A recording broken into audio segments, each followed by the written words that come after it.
Hello, hello, Otafest podcast listeners. This is Angelo, and with me today are Nancy and Jay. Hello. Ni hao. And we have just 10 days to Otafest. Oh my gosh. That is way too soon. Heavy way breathing. Too soon. Heavy breathing. Check out all the amazing food options at Otafest 2025 and area. This year, our options include Garo and Gun in nearby Scotia Centre Mall. We'll have a special sushi, ramen, and other scrumptious Japanese food. Seoul Street Food Hall in nearby TC Energy Tower for the incredibly delectable Korean street food scene. Milestones Restaurant for your casual dining, located just steps away on Stephen Avenue from the TELUS Convention Center.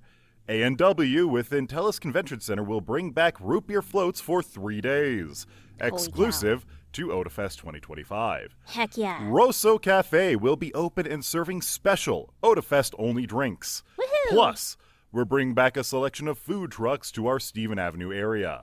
And last but not least, Otafest's very own delicious konbini snack food shop will be open for your snacking needs, featuring an exclusive new tart from Pablo Cheese Tarts. Tasty. Oh my gosh. It's gonna be a weekend full of fatting. I can't wait. Oh, yeah. I remember the yeah. days So when we first had moved to the TCC, and despite being in the middle of downtown, we were like, we're not really being able to offer a lot in terms of food yet. Like, we've had Goro and Gun as a partner for quite a while. We're very thankful for them. But over time, we have really expanded our food offerings, and I'm super happy to see the level of variety that we offer nowadays. It's pretty It's awesome. true. Yeah. Yeah. I'm excited because I remember the first few years we had certain offerings, and it was like we weren't sure how much actual material we'd go through, so we weren't sure how much to buy or how much to prep for, and it always turned out to be so successful that we always sold out on halfway through the second day. So I think we've gotten a lot better at that over the last many years since we started doing it, and it's just been so good. Like, every year the variety is really good. We always get at least one or two new things that are really cute and fun, and then we have like a bunch of the favorite things that we always fall back to, and it's so good. I really, really, really want one of those the melon soda. I'm hoping they still have the corgi butt buns. The corgi butt buns were so good. They were legit delicious. The ones with custard in them, right? Yeah. Yes. Yeah. So good. Very tasty. The best Much buns you'll ever have. It's true. Now, I think we're late to something, aren't we? A little bit. We're a little late to the spring 2025 anime season. I mean, in fairness, spring only just arrived in Calgary. It only felt like spring in the last week or so. Okay. True enough. I mean, we're literally a month and a half late for that too. I mean, yeah. But also, I changed my tires yesterday, so that's why it was so cold. Fair. But Fair. it didn't snow, and it didn't rain. Not much. And that's what really matters, isn't The it? changing of the tires is truly a hallmark moment from the transition of winter into spring in Calgary. It's The true. great Calgary. tire migration. Yes, exactly. As we lift and put down some very heavy tires. Oh, yeah. But heavy tires ain't got nothing on heavy heckin' metal. That's right, we're talking about Rock Wa Lady Tashinami Deshite, or Rock is a Lady's Modesty, by Bandai Namco Pictures, a drama music anime. And I feel like they didn't say comedy, they meant it. It's pretty fucking funny. At an elite all-girls academy, where refined young ladies gather, Lilisa Suzunomiya, now the daughter of a real estate tycoon after her mother remarried, is forced to abandon her guitar and rock music to fit in. However, her passion is reignited by sounds from the old school building, where she meets a skilled drummer who shares her love for rock. Together, they embrace their inner rock stars, elegantly clashing and shouting their way through the academy in this captivating tale of grace and rebellion. Is this how baby metal started? Possible. Honestly, I think baby metal is more polite than them. Maybe. Whatever the case, the trailer looked like so much fun. Mm-hmm. This anime, Dio and I have been keeping up with it.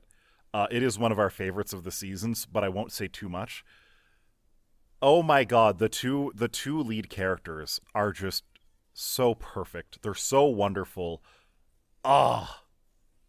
We love them. Can you tell us anything about the two main characters without ruining anything? Quite frankly, you need to watch the first episode. There is a minor twist at the end of the first episode, and anything that I can say might ruin it for you. Because it's just so cathartic when it happens. It just slaps you in the face, and you're just like, Nani? What just happened? I'm so excited for our review episode already. Yeah. And that's not for months away. No, we can do it sooner. Now, having that said, the music is pretty fun. The animation, though, I find is like, it has compromises. It's That's what I'm probably, gonna from the say. trailer, it's probably the weakest point. And I say that even from just the trailer standpoint, which it was a very short trailer, maybe the shortest out of everything we saw. Like the characters, they seem well written enough and they have strong personality to them. The art style is fine, but it is really the animation that seemed janky even in isolation of a trailer. Even in the trailer, you can see it. Whenever they're playing music, whenever they're playing the rock, and especially for the drums, they're using 3D CG.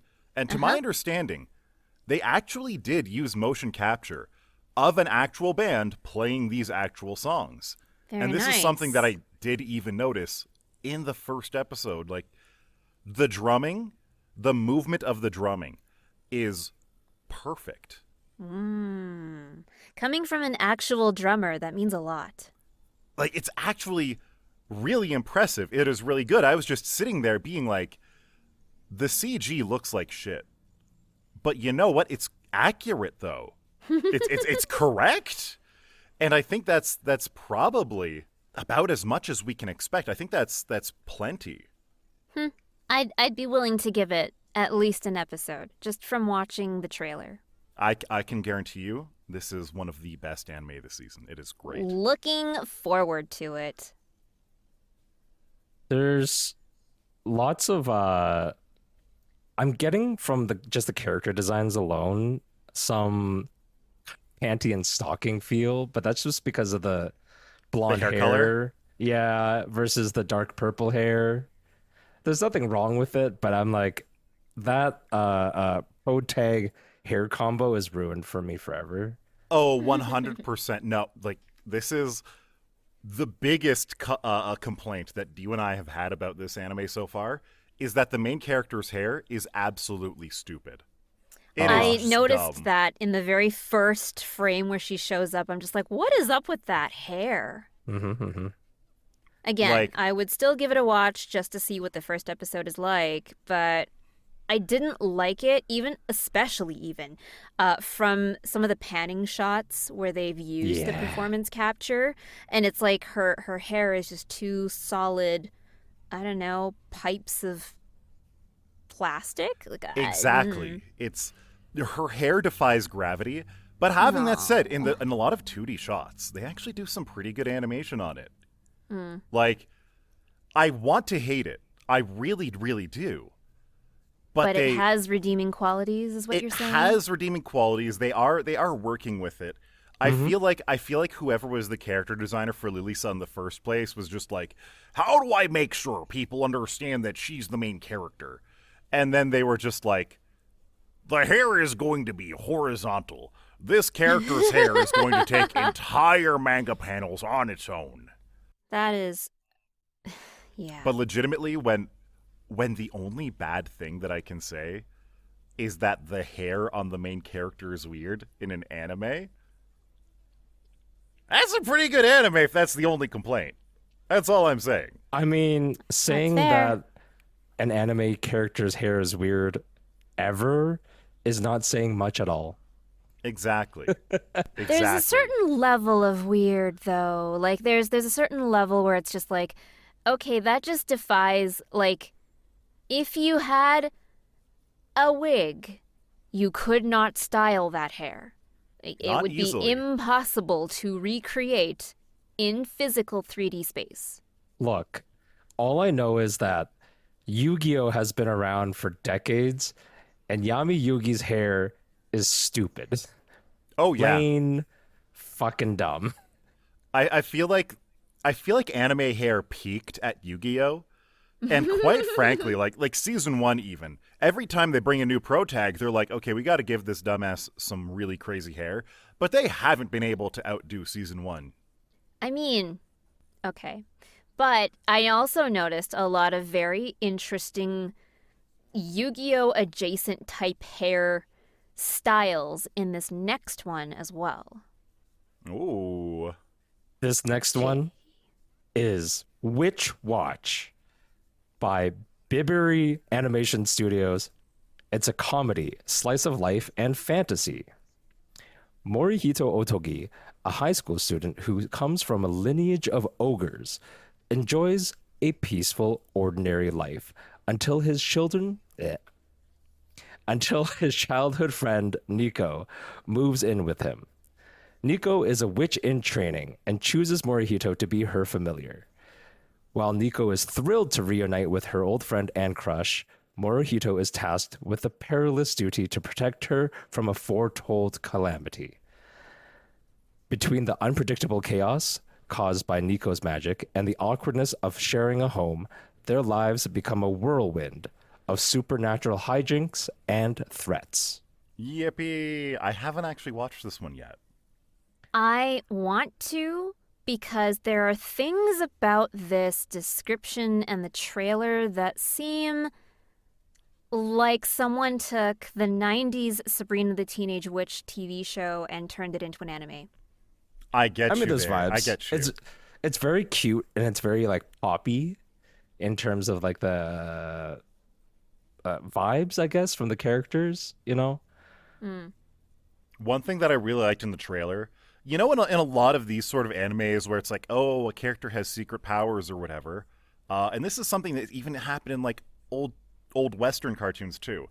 The fact that the main character has like magic powers or something is always like a big secret, and half of the plot revolves around keeping it secret. And right there in the trailer, they're just like, oh my god, our cover has been blown on the very first day. Mhm. Yeah. So you know what to expect, at least for the first day. I want to see what the It gives a lot of room Yes. for Yeah. hijinks. I want to Yes. see what the whole thing is with the main male character because he comes from a lineage of ogres, but there's no real indication of that in the trailer. He looks like a He normal does. guy. He looks totally normal. In the art, the promo art that we have, it looks like he has some sort of, I don't know, it looks like some dark energy thing, but we didn't see that in the trailer at all. We saw some weird dog-faced man instead. We did see a weird dog-faced man. Yeah, that one just like snuck up on you in the trailer. I was not expecting it. Oh, it was so silly. Yeah. It I don't really know. was. I love it. I love It's good to when have a silly show. I love when the trailer is very honest about the chaotic energy. I'm okay with that. Mhm. Yeah. Yeah. The art style is fun. It's cute. It's not. It didn't seem to be too fan servicey, which is nice. I think we as a group have outgrown fan service. We Uh, really We have. have. Yeah. We've outgrown it for sure. I There just was like it a because it doesn't take itself very seriously.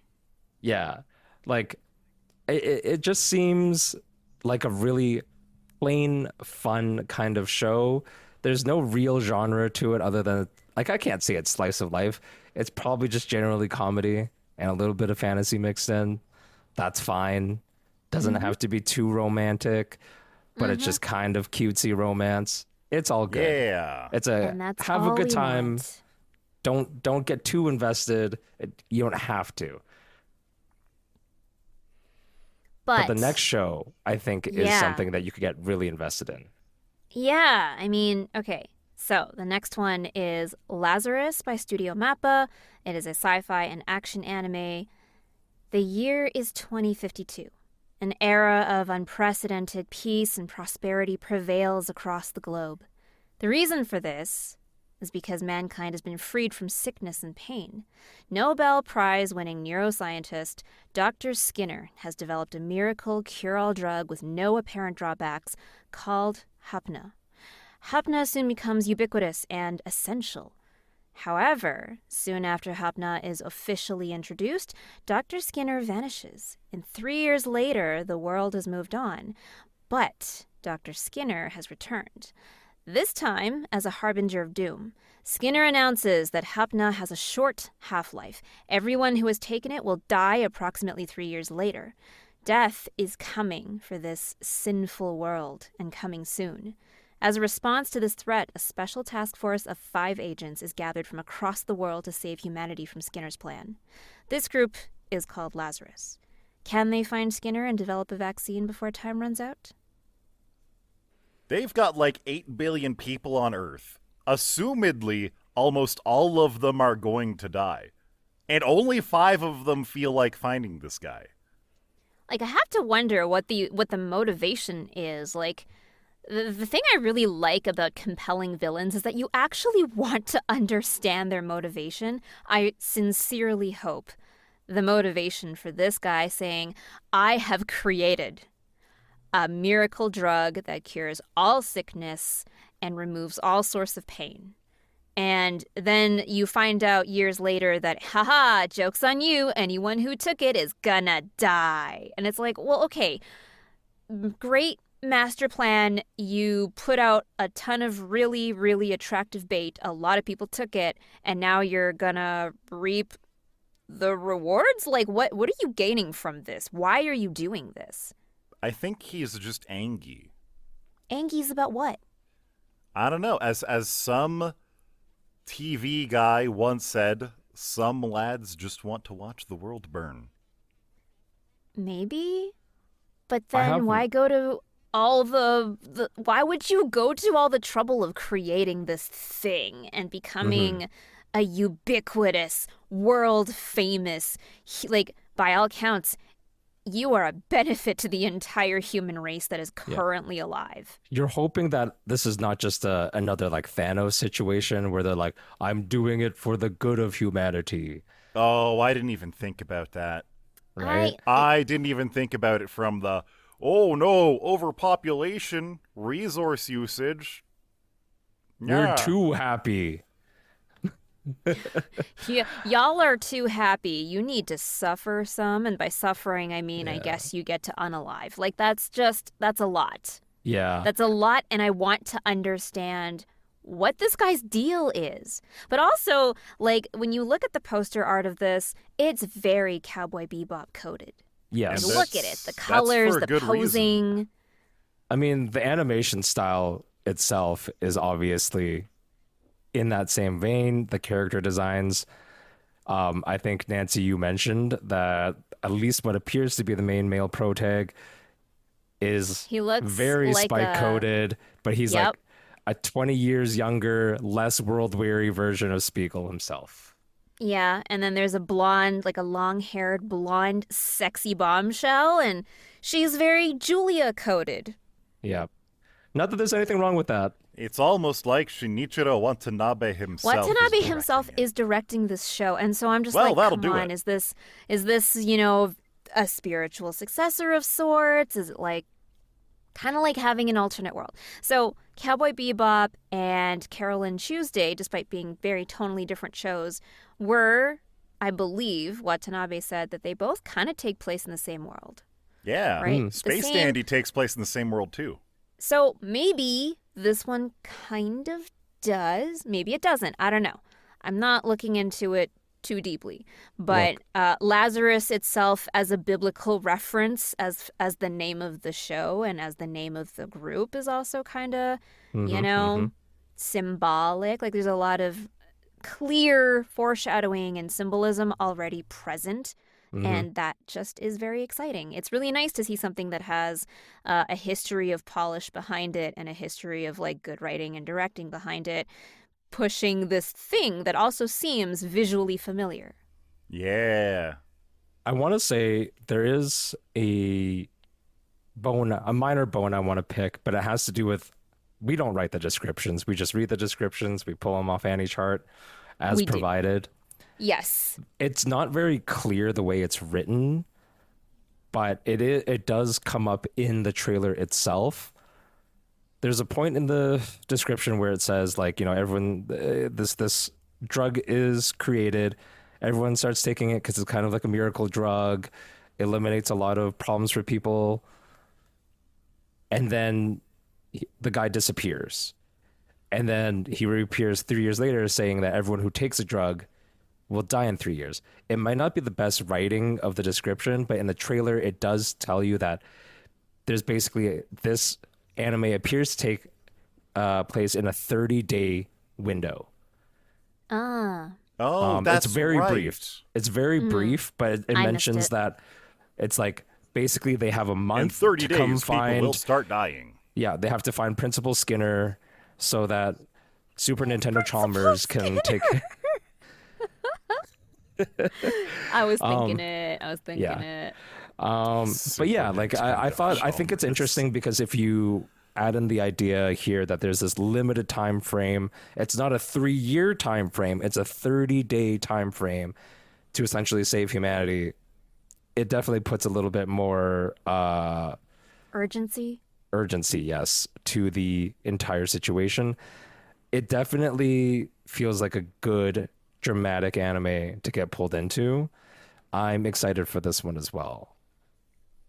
I'm wondering if this is one of those things where I need to wait for it to finish so I can binge the whole thing. Oh, absolutely. Because, well, there are some shows that keep you just hooked enough that it's okay that it's a weekly release, and that's good. Apothecary Diaries is one of those. I'm okay with that. But if this ends up being like a nail biter or like a on the edge of my seat kind of a show, and I get to currently episode 5 or 6, and then I have to wait a week for the story to move on, it's going to suck if I only get to watch the first half, and then I get caught up with everyone, and then I'm also back at like the weekly cadence. It's going to be an itchy week. Oh yeah, I get you there. I absolutely understand what you mean. Like there's honestly there's a few anime this season where Dio and I are just like, I need it to be next week right now. It just happens. It is what it is. It is what it is, and I'm very hopeful that I can get through it whenever I start watching. The worst thing I could do to myself is wait for this to get to like episode 9 and then start watching it then. So the last few episodes you have to wait for. Yeah. That would be evil. Why would you do that to yourself? Because my availability makes it so that I will watch whatever I want to when I have the time. And if it ends up that I get around to Lazarus when it's at episode 9, 10, somewhere around there, I'm going to binge it. And it's going to be hell. Just pure hell as I wait for those last 2 or 3 episodes. Fair. I get you. Something of a weekly nail-biter is To Be Hero X by Paper Plane Animation Studio, Studio Lan, and PB Animation. Action and supernatural. This is a world where heroes are created by people's trust, and the hero who gains the most trust is known as X.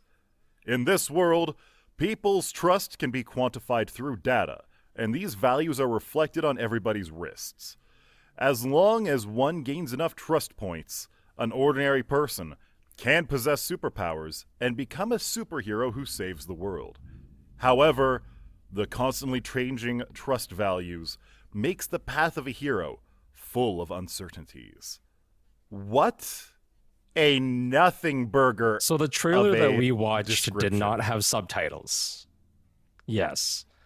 And the subtitle, we did not have subtitles on the trailer. So between not having actually watched the show yet myself, having a really generic action-oriented description for the show, and just not understanding what anyone said other than your kind of very generic superhero anime phrases, Mm-hmm.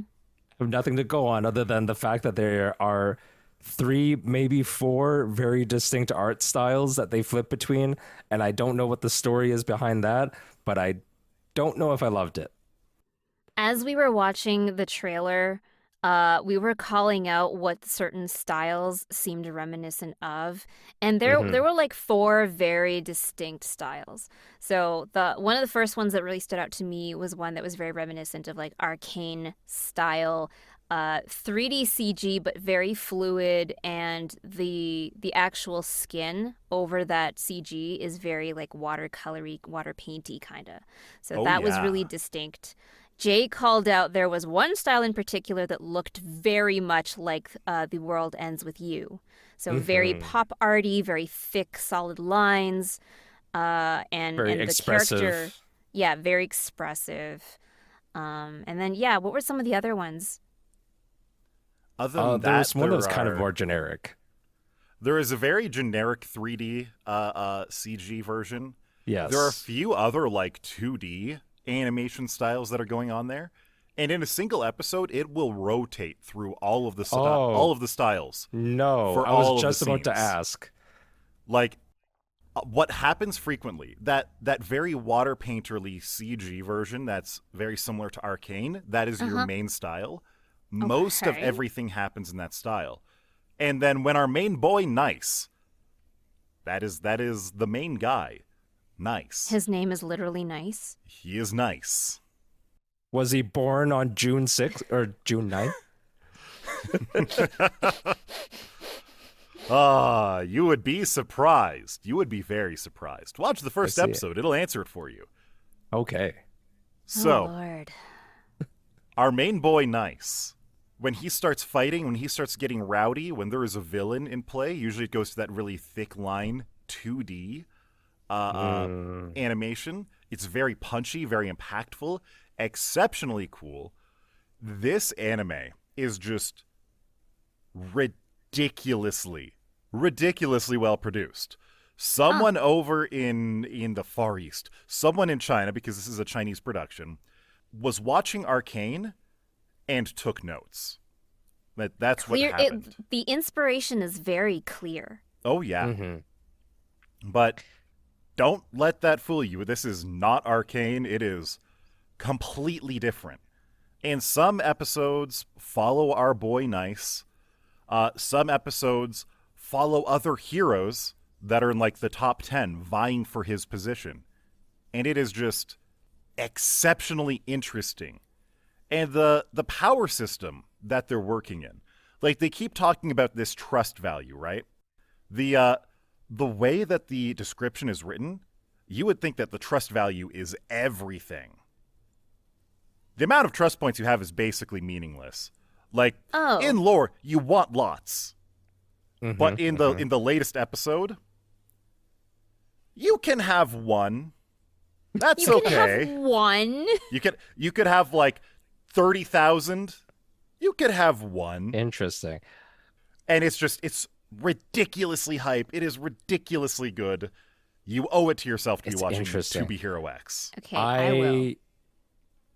I didn't know that this was a production out of China. I don't want to get like political, but is this not just social commentary on their The social like, credit social system. credit system, right? Yeah, that's little what I bit. was thinking. Very much. A little bit. Very much a little bit. Got it. Just like the trust points. I understand. Exactly. It's also kind of like it's reminiscent of that very, very first Black Mirror episode way back on Netflix. So there was the social credit system, and while you are literally in the middle of good things happening, if your score dips a bunch, all of a sudden you don't get a rental car that's a nice one. All of a sudden your mortgage or your rental that you're in, you no longer qualify for it. And like all of a sudden your social circles change. And so that's what I was thinking about when we read through that bit of that description. Like, oh, you're constantly changing trust values. It's full of uncertainties. Like, okay, Interesting. is that social commentary on the social credit system? And We might maybe get it is and there. maybe it isn't. We might get there. Like, that is one of the interesting things about this. That sounds so foreboding when you say that. I don't think it's spoiler territory yet to say this. So far, like, we're about 5 episodes in right now. We've only seen people on the rise for trust so far. Right. I think with the exception of one instance really early in the series, we've seen what happens when people gain trust. And so the opposite of that hasn't really been fully explored. So that absolutely could happen. We could see what happens when people absolutely lose all their trust. Right. The other issue, and you might really like this, is that it's not just trust. It's what people want you to do as well. Like, they kind of have social expectations imposed into the power system. Like, there is this one character called Mr. Stand. Guess what he does? He stands. Wow. Guess what he I can't trust do? him to stand. Lie down. People expect him to always be standing. And because of that, he is literally incapable of lying down to sleep. He is incapable of sitting on a toilet. Just call me Mr. Breathe. This sounds really, really twisted. It Just call me has Mr. Blink. so much possibilities. And so far, it has actually been delivering. Huh, okay. They call me Jay the Heartbeat King. Your heart will always beat. Your heart will Yes. beat so hard out of your chest, it will beat your opponents into submission. Wow. I'm just that guy. You can trust that as long as I'm here, my heart will beat. Another fun thing, Mr. Stand. I have to call him that because that's what everybody in the show was calling him that. The subtitles were calling him Firm Man. What? Firm man, Yes, why? because he's very firm. The firmest man I know. I trust him. I trust him to be firm.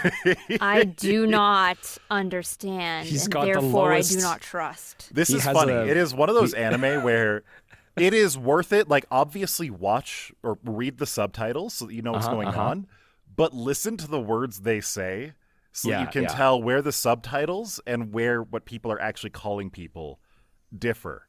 It's He really has- interesting. The I do that lowest body already. fat percentage I've ever seen. Oh no, you can never have fatty adult pork. Yep. Oh. But yes, To Be Hero Interesting. it has been a nail biter for Dio and I. Okay. There is. Interesting. This is shaping up to be a pretty strong little lineup we've got so far. This is, Oh, yeah. this is not what I was expecting when we No, were going to no, go I- over this one. I Always. explicitly did There's- not put anything bad in here. Not like I As usually do. always, of course. Sometimes Angela likes to wage emotional warfare just via the podcast anime selections. I'm pretty Listen, sure. we don't got no bon vampire in here. That's not happening again. It's not happening again. And definitely not that one anime with the dog in it. Oh No. God, Inokai-san's dog. No, none of that. Yeah. There actually is an anime like that this season. No. Yes. I saw it. I'm not going Yes. to name it. I don't No. remember what the title is. All I know is that for whatever reason, some guy has to put panties on a girl like every day. I don't get Yes, it, and that gives I her time saw- travel powers. I saw the thing. It is under the ecchi I saw category. the What are you poster. are you surprised? Yeah, I Yeah, saw it's the no. poster and I I- immediately knew which one it was. it's way too thirsty. Sometimes No. I really like thirsty anime, but I No. have not touched that one with a 10-foot pole. No, God, I'm damn. good. I'm okay. I can skip that one, thanks. But you know which one we probably shouldn't skip? Which one? Oideo Maho Shoujomura Fuho Senkyo, also known as Welcome to Magical Girl Village, Illegally Occupied, by Kachidoki Studio, and it's a comedy and Maho Shoujo anime. Toma Komai, who is 43 years old, is an old office worker who has become a magical girl as a result of power harassment by the company president. She, or he, settles in a magical girl village where the happy Nemuro, who is 120 years old, I don't remember anymore, and Seiko, who's 270 years old, I don't remember anymore. That's where they live. And they can't live without alcohol. Oh. The magical girl life in this illegally occupied village filled with madness and despair begins. Wait a minute. This sounds I kind of have great. so many questions. I haven't heard about so this many before. questions. Can you please at least vouch that the way I read it is as good as it's gonna get? That's the description, right? You read it about as word for word as you could have. Like the parts where it's like 120 years old, I don't remember anymore.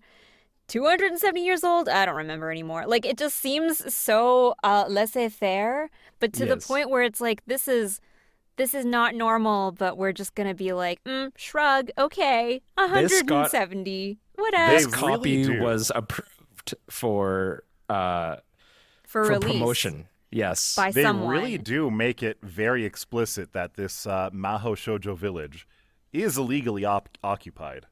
Mm-hmm. You They're have to like- wonder where they are that they're illegally creating a little village and they're Well, not no. supposed to be. This You is know, this is actually- the one. This is the one show that we didn't have a trailer for, unfortunately. So we can only really go off the art and what I just read out loud to everybody. I'm suddenly getting Arakawa Under the Bridge vibes. Is that your vibe Oh. here? Yeah, because that was about a bunch of homeless people living under a bridge, except the homeless people had like one guy had a star for a head. I get.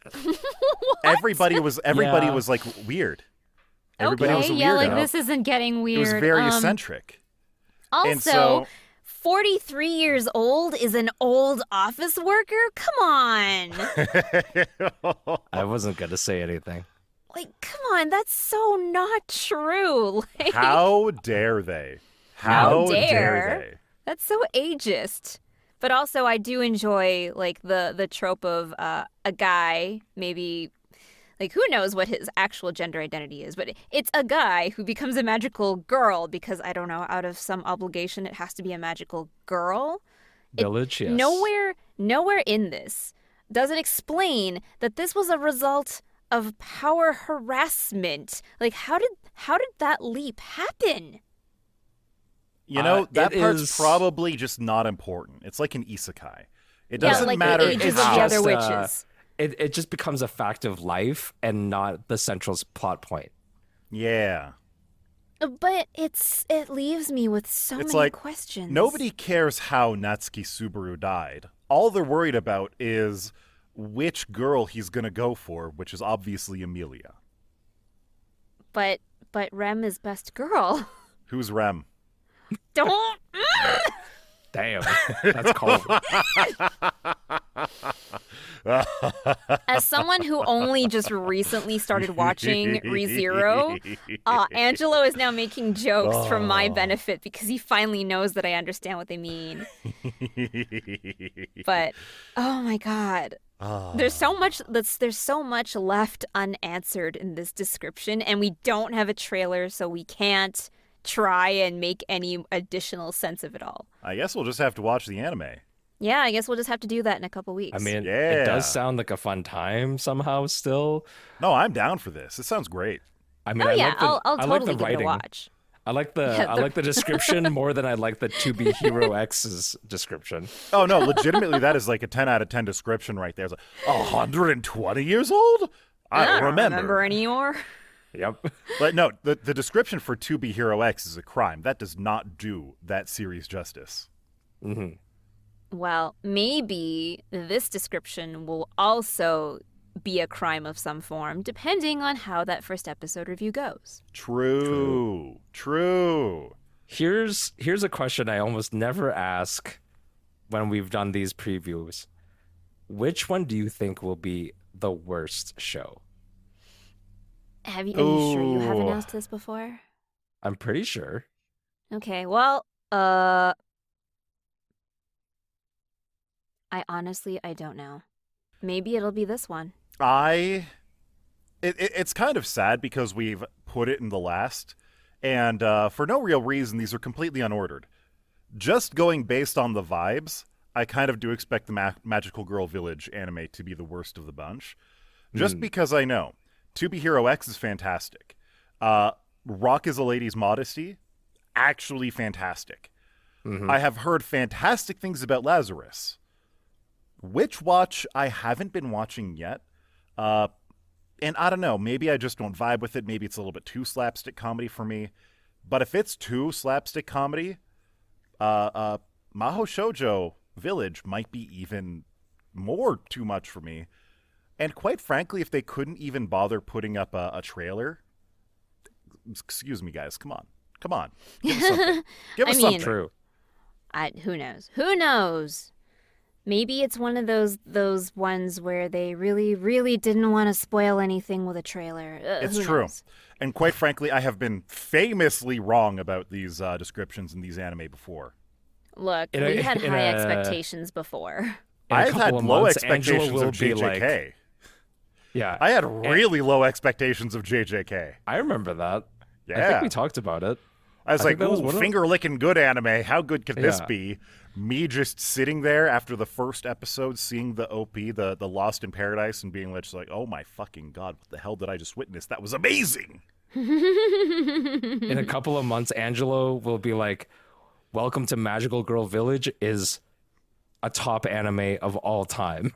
I truly believe in my heart of heart that Welcome to Magical Girl Village, Illegally Occupied, is a commentary on the social situation befalling our country and everybody from the lowest kindergartner to even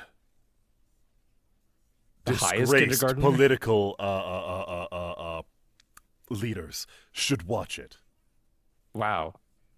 The human condition, everyone. The human condition. The magical girl condition. Apparently it is a condition because someone just becomes a magical girl when they experience most people aren't born harassment. With it. True. They all sort of become it. Very few actually have that power from birth.